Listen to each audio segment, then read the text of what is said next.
Welcome to Suman TV. నేను మీ నవీన్. ప్రస్తుతం మనతో సెలబ్రిటిక్ హోమియోపతి ఎక్స్పర్ట్ డాక్టర్ చేతన్ రాజు గారు ఉన్నారు. హాయ్ సార్, నమస్తే అండి. నమస్తే సార్. సార్, డయాబెటిక్ అటాక్ అయిన వాళ్ళు కొన్ని రకాల ఫుడ్స్ని పూర్తిగా అవాయిడ్ చేయాలి. అదేవిధంగా సమ్మర్ స్టార్ట్ అయిపోయింది కాబట్టి మామిడి పండ్లు వచ్చాయి. సో ఆ మామిడి పండ్లు ఇష్టంగా ఉన్న వాళ్ళు కూడా ఉంటారు. కానీ వాటిని అసలు నాలుకకు టచ్ చేయకూడదు అని కూడా అంటూ ఉంటారు. నిజంగా ఆ పండ్లు తినొచ్చా? అంటే మామిడి పండ్లు తినొచ్చా, తినకూడదా? అదేవిధంగా ఎట్లాంటి ఫుడ్ పూర్తిగా అవాయిడ్ చేయాలి?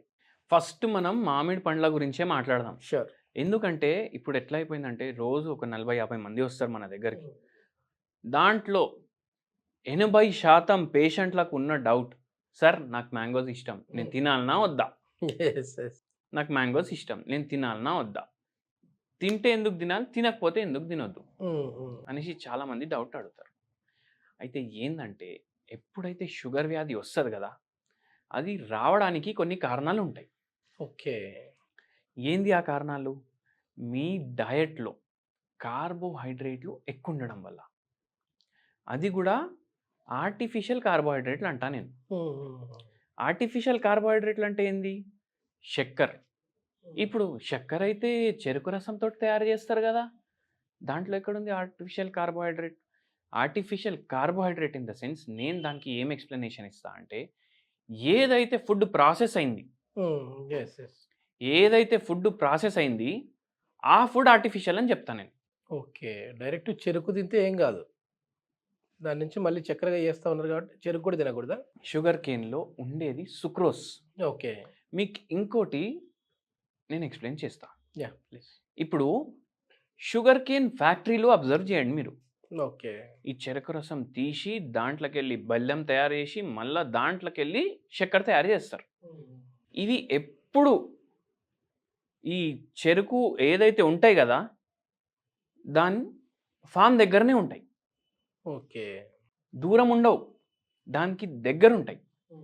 ఎందుకంటే ఒక్కసారి చెరుకు కోసిర్రనుకోండి, అది ఇమ్మీడియేట్ పోవాలి ఫ్యాక్టరీకి. ఓకే. ఓకే. అయితే డిస్టెన్స్ ఎక్కువుందంటే ఎట్లా పోతది? పోలేదు గదా! ఆడికి పోయినప్పుడు ఖరాబ్ అయిపోతది.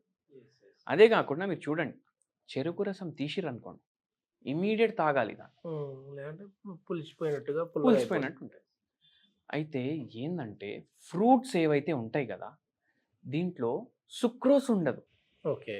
దీంట్లో ఫ్రక్టోజ్ ఉంటది. ఇప్పుడు కార్బోహైడ్రేట్‌లో గూడా రకాలుంటాయి. హ్మ్. హ్మ్. సుక్రోజ్ అనేది ఏదైతే ఉంటది, అది చెరుకు రసంలో ఉంటది. ఓకే. ఫ్రక్టోజ్ అనేది ఫ్రూట్స్‌లో ఉంటది. ఓహ్! అయితే ఫ్రక్టోజ్ ఏదైతే ఉంటది కదా, మామిడికాయల్లో గూడా మనకు ఫ్రక్టోజ్ ఉంటది. ఓకే. ఇంకోటి మీరు అబ్జర్వ్ చేయండి. ఇప్పుడు చక్కెర తీసుకొస్తారా మార్కెట్‌కెళ్ళి? Yes, yes. ఒక డబ్బాలో నింపుకొని పెట్టుకుంటామా? అవును సార్. అది ఎన్ని రోజులు ఖరాబ్ అయితది? ఖరాబ్ అవ్వదు సార్. ఖరాబ్ కాదు. ఎందుకంటే అది ప్రాసెస్డ్. ఇవి మామిడి పండ్లు తీసుకొనొచ్చినాం. హ్మ్. హ్మ్. బయట పెట్టినాం. రోజు 2 రోజుల్లో ఖరాబ్. 2 డేస్ కల్లా ఫ్రిడ్జ్‌లో పెడితే వారంలో ఖరాబ్. హ్మ్. హ్మ్. హ్మ్. కానీ ఆర్గానిక్ మ్యాంగోస్ మీరు ఫ్రిడ్జ్‌లో పెట్టినా 2 రోజులకి పాడవడం స్టార్ట్ అవుతాయి. ఓకే. ఓకే. అయితే ఏదైతే మీరు ప్రిజర్వ్ చేయడానికి ట్రై చేస్తే గూడా ప్రిజర్వ్ అవ్వదు గదా, అవి తినొచ్చు. ఓకే. అంటే ఫ్రూట్స్ అన్నీ తినొచ్చు. ఇంకోటి ఇంపార్టెంట్ పాయింట్ ఏందంటే, ఇప్పుడు మనం ఏది తిన్నా మనకు ఏందంటే, దాంట్లో ఉన్న పర్సెంటేజ్ ఆఫ్ కార్బోహైడ్రేట్స్ లెక్క చూసుకోవాలి. ఓకే. ఓకే. అయితే ఏందంటే, ఇవి చూడ్డానికి చూస్తే ఫ్రూట్స్‌లో రైస్ కన్నా తక్కువ పర్సెంట్ కార్బోహైడ్రేట్ ఉంటది. హ్మ్.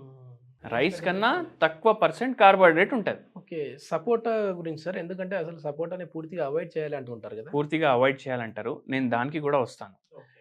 అయితే ఏమైతదంటే, ఎప్పుడైతే మనం మామిడికాయ తింటాం గదా, మామిడికాయకి గూడా గ్లైసెమిక్ ఇండెక్స్ ఉంటది. ఓకే. మామిడికాయకి గూడా గ్లైసెమిక్ ఇండెక్స్ ఉంటది. హ్మ్. మామిడికాయది glycemic index rice glycemic index కన్నా తక్కువుంటది. ఓకే. ఓకే.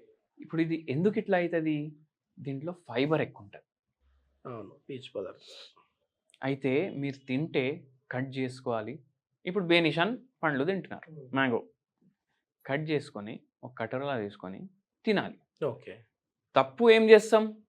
అరే జర పులుపు ఉంది, చక్కెరేద్దాం అనేసి ఒక చెంచా చక్కెరేస్తాం దాని మీద. ఓకే. ఆ! రొట్టెతోటి తింటాం. కర్డ్ రైస్లో కలుపుకొని తింటాం. అవును. ఆ పని చేయొద్దు. ఓకే. ఎందుకంటే ఆల్రెడీ దీంట్లో ఫైబర్ ఉంది, విటమిన్స్ ఉన్నాయి, కార్బోహైడ్రేట్స్. కార్బోహైడ్రేట్స్ ఉన్నాయి. మీరు ఇంకా ఎక్స్ట్రా కార్బోహైడ్రేట్లు యాడ్ చేస్తున్నారు. తింటే అట్లనే తినాలి, లిమిట్లో తినాలి. సగం పండు బై నేను అంతే తింటా. నేను దాని చైతన్ రాజు తర్వాత గారు తినను. అంటేనే హాఫ్ మీల్. హాఫ్ మీల్ ఎందుకంటే నాకు ఇంతమంది వెయిట్ లాస్ కోసం వస్తారు, డయాబెటీస్ రివర్సల్ కోసం వస్తారు. వాళ్ళందరికీ నేను ఇది చెప్తున్నా, వాళ్ళకు చాలా మంచి రిజల్ట్స్ వస్తున్నాయి కాబట్టి నేను ఇంత కాన్ఫిడెన్స్గా చెప్తా. అదే కాకుండా మీరు ఒకటి చెప్తా మీకు, ఒక పేషెంట్ వచ్చింది మన దగ్గరికి, కొంచెం సెలబ్రిటీ లెవెలే. ఎట్లా అంటే ఆయన ఏం పని చేస్తాడంటే పెద్ద పెద్ద కేటరింగ్లు చేస్తాడు. అయితే ఆయన ఏమన్నాడంటే ఒకవేళ పెళ్ళి బడ్జెట్ 3 కోట్ల కన్నా తక్కువ ఉందంటే నేను అది తీసుకోను. ఓకే. హైయెస్ట్ నేను చేసిందంటే 45 కోట్ల పెళ్ళి చేసిన. మళ్ళీ నేను తిరుగుతూనే ఉంటా లోకం. ఇది ఈవెంట్ ఆర్గనైజర్ అండి? Only catering, caterings. Only catering. మళ్ళీ ఈ పేషెంట్ మన దగ్గర పూణే నుంచి వచ్చింది. ఓకే. ఓకే.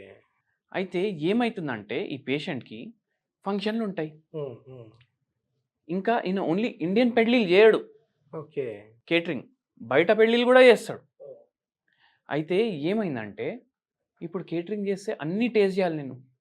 ఇండియాలో చేస్తే పరేషాని ఏంటంటే వీళ్ళు ఎంత పెద్ద బుఫే పెడతారంటే ఒక్కొక్క బుక్క అన్నిట్లకెళ్ళి తినేటప్పటి వరకు నా కడుపు నిండిపోతుంది. నేను అక్కడ తినాలని తినను ఇష్టపడి, అట్లా అయిపోతుంది.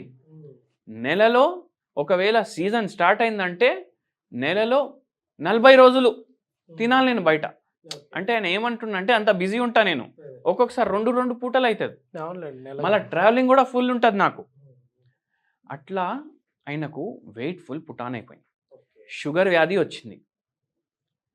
వ్యాధి వచ్చింది. మళ్ళా దాని తర్వాత ఆయనకి ఏమైందంటే కాళ్ళు ఉంటాయి కదా, కాళ్ళ తిమ్మిర్లు కూడా స్టార్ట్ అయ్యాయి. ఓకే. ఓకే. నిద్ర ఉంటలేదు సరిగా. అయితే ఈ పేషెంట్కి మనం కొన్ని డయట్ మాడిఫికేషన్స్ చేసినాం. ఓకే. ఏం తింటారు మీరు అంటే చపాతీ 2 పూటలు తింటా, ఒక పూట నేను రైస్ తింటా. టిఫిన్ తినారా అని అడిగినా నేను. మనకు ఏంది, మనం పేషెంట్ నోట్లోకి వెళ్ళి అన్ని మాటలు తీయడానికి ట్రై చేస్తాం. అయితే ఆయన ఏమన్నాడంటే సార్ మేము మహారాష్ట్రలో ఉంటాం, మాకు ఇట్లా టిఫిన్ అంటే అటుకులు తింటాం, వడాపావులు తింటాం, అవి ఎక్కువ తినొద్దు అనేసి మాకు డాక్టర్ చెప్పిండు. ఓకే. ఓకే. అందుకే మేము చపాతీలే తింటాం మార్నింగ్ కూడా ఓకే అనేసి అన్నాడు. సరే ఒక పని చేయండి, చపాతీలు ఆపండి, జొన్న రొట్టెకి షిఫ్ట్ అవ్వండి. 2 పూటలు మీరు చపాతీ తింటున్నారు, 2 పూటలు మీరు జొన్న రొట్టె తినాలి. ఓకే. మళ్ళీ నేను తినేది కూడా తక్కువ సార్ అన్నాడు. ఎన్ని చపాతీలు తింటారంటే మార్నింగ్ 2, ఆఫ్టర్నూన్ 2. సరే మీరు అట్లా తింటారు కదా, దాన్ని సగం సగం చేయండి. నైట్ మాత్రం మీరు ఏం చేయండి అంటే మీరు ఫ్రూట్స్ తినండి అని చెప్పిన. ఓకే. మళ్ళీ ఆ ఫ్రూట్స్ తిన్నాక డిన్నర్ ఏం తినాలి అని అడిగిండు ఆయన. ఇంకా డిన్నర్ ఎందుకు, ఫ్రూట్సే డిన్నర్ అన్నాను. ఓకే. ఆయనకు మన దగ్గర 3 years వాడి ట్రీట్మెంట్. 3 years షుగర్ రివర్స్ అయింది, 30 కిలో వెయిట్ తగ్గింది. 30 కిలో వెయిట్ తగ్గింది. మళ్ళీ ఈ తిమ్మిళ్ళు మంటలు ఇవన్నీ 4 నెలల్లో పోయినాయి. ఓకే. స్టార్టింగ్లోనే నిద్ర సరిగా రాకపోతుండే, నిద్ర మంచిగా రావడం స్టార్ట్ అయింది. మళ్ళీ నాకేం అడిగిండు ఆయన, ఇప్పుడు మళ్ళీ సీజన్ వస్తే ఏం చేయాలి, నేను 6 నెలలు అయితే సీజన్ నడుస్తుంది కదా, అప్పుడు చూద్దామని చెప్పిన. మళ్ళీ సీజన్ వస్తే నేను ఏం చెప్పినా, ఇప్పుడు ఒక చెంచా తింటున్నారు కదా, ఆ చెంచాలో సగంలో సగం మీరు తినేసి చూడండి, మీకు టేస్ట్ అర్థమవుతుందా లేదా. టేస్ట్ కోసమే కదా, చెంచా మొత్తం తింటున్నాము కదా, దాంట్లో సగంలో సగం చేయండి.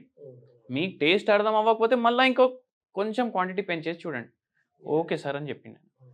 ఆ ప్రాబ్లం కూడా సాల్వ్ చేసినాము, షుగర్ వ్యాధి సాల్వ్ చేసినాము, వెయిట్ తగ్గించినాము, నరాల ప్రాబ్లం ఉంటే అది తగ్గించినాము. ఓకే. అయితే డయట్లో మనం ఇంకా ఏం చేంజెస్ చేసుకోవచ్చు అంటే, ఇప్పుడు మనము ఇడ్లీలు దోశలు తింటాం కదా, రైస్ వేసుకొని చేసుకుంటాం కదా, అది అవును సార్, రెడ్ రైస్ అనేసి ఒక రైస్ వస్తుంది. ఓకే. ఓకే. దాంతో మీరు చేసుకోండి. ఓ లేకపోతే పొట్టు తీయలేని రైస్ తోటి చేసుకోండి. ఒక 5% అన్న కార్బోహైడ్రేట్ పోతుంది. నేను ఏం చెప్తా పేషెంట్ల కంటే, మీరు రైస్ తినొద్దు అని అనుకుంటున్నారు, దాని బదులు మీరు బ్రౌన్ రైస్ తింటున్నారంటే దాంట్లో 5% ఫైబర్ ఉంటుంది. అది తిని కూడా ఏం లాభం? ఒక పూట ఇంత వైట్ రైస్ తినండి, మీకు కూడా హైగా అనిపిస్తుంది, అరే నేను ఇవాళ రైస్ తిన్నా అనేసి. కానీ దాని బదులు మీరు ఏం చేయండి అంటే జొన్నలు, రాగులు, కొర్రలు, వీటితోటి ఉప్మా, ఇడ్లీ, దోశ ఇవన్నీ చేసుకోండి. ఇంకోటి వెరీ ఇంపార్టెంట్ ఏంటంటే నూనె ఎక్కువ వాడొద్దు. మనం అందరికి చెప్తాం, వాళ్ళకి ఏమని అర్థమవుతుంది, అరే సార్ ఏమంటుండు ఫ్రైడ్వి తినొద్దు అని అర్థం చేసుకుంటారు. కానీ ఏంటంటే మీరు సాంబార్ వండిన తర్వాత, మీరు చట్నీలో పోపు పెట్టిన తర్వాత ఇట్లా తేలొద్దు నూనె. ఓకే ఓకే ఇట్లా తేలొద్దు. తేలుతుందంటే దాని అర్థం ఏంది, మీరు నూనె ఎక్కువ వాడుతున్నట్టు. ఓకే, ఈ పేషెంట్కి కూడా అదే ఎక్స్ప్లెయిన్ చేసినాం. మళ్ళీ ఇంకోటి కూడా చెప్పినాము, అంటే ఇది వెయిట్ లాస్ అవ్వాలనుకునే వాళ్ళకా లేదంటే డయాబెటిక్ కంట్రోల్ ఇది చేసుకునే షుగర్ వ్యాధి వాళ్ళకి కూడా పనిచేస్తుంది. ఓకే ఎందుకంటే మనం కొంచెం దిమాగ్ పెట్టుకోవాలి, ఎక్కువ నూనె పోతుందంటే ఇన్సులిన్ రెసిస్టెన్స్ స్టార్ట్ అవుతుంది బాడీలో. అందుకే ఇవన్నీ మైండ్లో పెట్టుకోండి. అదే కాకుండా వెయిట్ లాస్ కోసం కూడా హెల్ప్ చేస్తుంది. మళ్ళీ ఇంకోటి ఏంటంటే నూనె మీరు ఎఫోర్డ్ చేయగలుగుతారంటే అవకాడో నూనె వాడండి. ఓకే ఓకే చాలా హెల్త్కి మంచిది. అది వాడితే కూడా జర లిమిట్లో వాడాలి. అరే హెల్త్కి మంచిది డాక్టర్ చేతని చెప్పిండు 1/2 కిలో వేసుకుంటా కూరలు అంటే నడవదు. ఓకే, ఎంత వాడాలి అంతే వాడాలి. పోపు పెడుతున్నారు, తక్కువ నూనెలో పెట్టండి. అండ్ వెరీ ఇంపార్టెంట్లీ ఏంటంటే మీరు అవకాడో ఎఫర్ట్ చేయలేరు అనుకోండి, ఆలివ్ ఆయిల్ తీసుకోండి. అది కూడా నేను ఎఫర్ట్ చేయలేను అనేసి చాలామంది అంటే కొబ్బరి నూనె వాడండి. కొబ్బరి నూనె మంచిది అంటారు, చాలా మంచిది. సో ఇట్లా మీరు కొన్ని ఈ చేంజెస్ చేసుకోవాలి. వెరీ ఇంపార్టెంట్లీ ఏంటంటే చింతపండు ఉంటుంది కదా, చింతపండు దాని పులుసు మీరు రెగ్యులర్ తీసుకున్నారనుకోండి, ఏదైతే కార్బోహైడ్రేట్ అబ్జార్బ్ అవుతుంది కదా బాడీలో, అది తగ్గుతుంది. ఓకే, ఎందుకు? చింతపండులో ప్రాపర్టీస్ ఉంటాయి, కార్బోహైడ్రేట్ అబ్జార్బ్ చేయకుండా కొద్దిగా లిమిట్ వరకు చేస్తుంది. ఆల్రెడీ మనం కూడా కార్బోహైడ్రేట్ తక్కువ తీసుకుంటున్నాం, డైలీ చింతపండు పులుసు తీసుకుంటున్నాం, ఏమవుతుంది? ఇంకా తగ్గుతుంది ఆ అబ్జార్ప్షన్. ఇప్పుడు పాతకాలంలో అందరు ఏమంటుండే, అరే తిన్న తర్వాత జర రసం తాగు, లేదంటే జర కలుపుకొని తిను అని చెప్తుండే కదా. దాంట్లో ఏముంటుంది? చింతపండు ఉంటుంది. అట్లా ప్రతిదీ సైంటిఫిక్ గానే జరుగుతూ ఉన్నాయి అప్పట్లో. అన్ని సైంటిఫిక్ గానే జరుగుతాయి సార్. మనం దాన్ని మార్చేసి ఫుల్ నూనె వేసి. ఇప్పుడు ఇంకోటి చెప్తా మీకు, ఒక్కసారి మీరు ఆలోచించండి. ఇప్పుడు ఇంతమంది బ్యాచిలర్ ఉంటారు కదా, వాళ్ళు వండుకొని తిన్నా వాళ్ళకి టేస్ట్ రాదు. అయితే ఏం చేస్తారు? రైస్ పెట్టుకుంటారు, కర్రీ పాయింట్ పోయి కర్రీలు తెచ్చుకుంటారు. ఆ కర్రీ పాయింట్ టేస్ట్ నాలుక పట్టేసిందంటే మళ్ళీ మీకు వండుకొనే ఇష్టం కూడా ఉండదు. ఎందుకంటే వాడు కిలోలో ఎంత ఉప్పు వేస్తాడు అంటే ఉప్పుకి మన నాలుక అట్రాక్ట్ అవుతుంది. టేస్టింగ్ సాల్ట్ కూడా కలుపుతూ ఉంటారు కదా, టేస్టింగ్ సాల్ట్ కలుపుతారు. కర్రీలో ఏం నూనె వాడతారో తెలియదు, ఇంత నూనె వేస్తారు. ఎందుకంటే వాడు ఓపెన్ పెడతాడు, మళ్ళీ ఎండాకాలం తొందర ఖరాబ్ అవుతుంది కదా, అందుకే నూనె ఫుల్ నింపుతాడు, కలర్లు వేస్తాడు. మనం వండుకుంటే ఆ కలర్ రాదు. అందుకే ఇంట్లోనే వండుకోండి, ఇంట్లోనే తినండి. ఓకే, మొత్తానికి మన ఫుడ్ గురించి చెప్తూనే మీరు హోమియోపతిలో దీనికి ది బెస్ట్ మెడిసిన్స్ ఉన్నాయంటారు. అంటే పూర్తిగా రివర్స్. ఇప్పుడు ఈయన పరిస్థితి మీరు చూడండి, మొత్తం రివర్స్ అయింది. మళ్ళీ ఇంకోటి ఏంది అంటే టైం టేకెన్ అంటారు కదా ఇప్పుడు హోమియోపతి. ఎందుకంటే మీ మాటల్లో మీరే చెప్తా ఉన్నారు, అవును 3 సంవత్సరాలు పట్టింది. అవును, ఇప్పుడు కొందరు పేషెంట్స్కి 6 నెలల్లో కూడా రివర్స్ అవుతుంది. Okay, patient to patient. ఇప్పుడు జరా ఇది కాంప్లికేటెడ్ ఉండే. మళ్ళీ ఇంకోటి కూడా చెప్తా, టైం పట్టొచ్చు, కానీ ఇప్పుడు వేరే మందులు వాడితే మీరు లైఫ్ టైం వాడాలి కదా. మందులు లైఫ్ టైం వాడడం టైం టేకింగా, 2 ఏళ్ళు వాడడం టైం టేకింగా, ఏది ఫాస్ట్ మీరు చెప్పండి? 2 ఏళ్ళు వాడి వదిలేసేయడమే బెస్ట్ కదా. ఇదే ఫాస్ట్, వేరే కాంప్లికేషన్స్ రావు కదా సార్, వేరే కాంప్లికేషన్స్ రావు. మళ్ళీ ఇంకోటి ఏంటంటే మా పాపకు కూడా జలుబు వచ్చినా, దగ్గు వచ్చినా, ఏదొచ్చినా మేము హోమియోపతి మందులు వాడతాం. ఓకే, వేరే మందులు వాడడం. మేము హోమియోపతి మందులతోటి మా పాపకి టైఫాయిడ్ కూడా తగ్గింది 2 రోజుల్లో. అయితే ఫాస్ట్ గానే క్యూర్ అవుతా ఉంది. మరి ఎక్యూట్ రోగం ఉంటుంది, క్రానిక్ రోగం ఉంటుంది. ఎక్యూట్ రోగం అంటే వస్తుంది తొందరగా పోతుంది, లేకపోతే మనిషిని తీసుకొని పోతుంది. అంటే ఇప్పుడు కోవిడ్ ఎక్యూట్, ఫాస్ట్గా వచ్చింది. ఎవరైతే బతికినరు వారం 10 రోజుల్లో సెట్ అయిపోయినరు.